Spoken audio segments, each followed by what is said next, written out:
Hey everybody. We had a lot of comments and thoughts back on yesterday's conversation about housework and childcare and kind of playing the martyr. And this morning had something funny happen that I wanted to share with you, and just totally brought me back to that thought to kind of continue the conversation. So I work from home, which can be a really awesome blessing and sometimes a bit of a curse, but usually it's really great. And I had a meeting today when my husband left the house for work. And so I come upstairs after the meeting, and literally like every light in the house is still on, and the TV is still on, and the dishes from breakfast are out. And my first thought was like, seriously, like really? And so I felt like I kind of had a choice, and it really kind of related to the conversation from yesterday. Like, one, I could choose to be upset about it and frustrated and say, oh, he never turns the lights on and he always leaves dishes out. And that's one way I could react, and I could have a little argument with him in my head about it, right? Anybody done that one before? Give me a thumbs up or a comment if you've had a little argument in your head with your husband. And what does that do? It makes my day more frustrated, right? Because I'm and he's over at work blissfully having no idea that I'm having this argument with him, and he comes home and now I'm upset and he has no idea what's going on, and we just make the night worse and nobody wins, and it doesn't help anything. So that's one way I could choose to react. The other way would be to kind of laugh it off, right? And walk through, get my steps right, walking through the house, and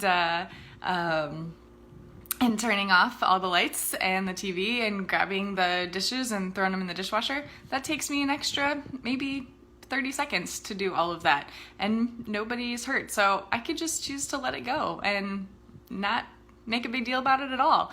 And I could remember that he stopped at the grocery store without me asking yesterday, just because he noticed we were low on bananas and needed some stuff for dinner for the weekend.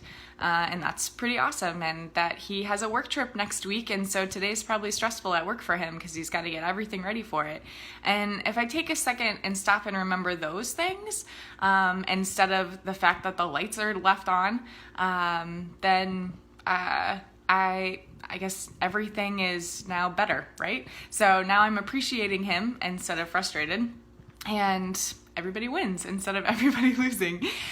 So I get to choose my perspective, I get to choose my attitude and my outlook. That's on me to choose, right? So I guess that's just kind of my takeaway from that. On the other hand, if you do feel like you are carrying the load and carrying the burden, you need to have a conversation about that, right? And not a conversation when you are already frustrated, already upset, already feeling that kind of woe is me or martyr feeling.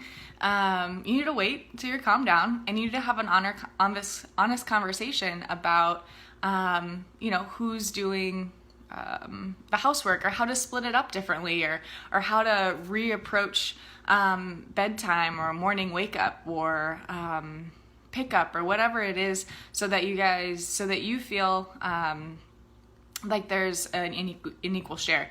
Because the chances are he's not slacking, right? He just has a different perspective about what's important and what's needed to get done.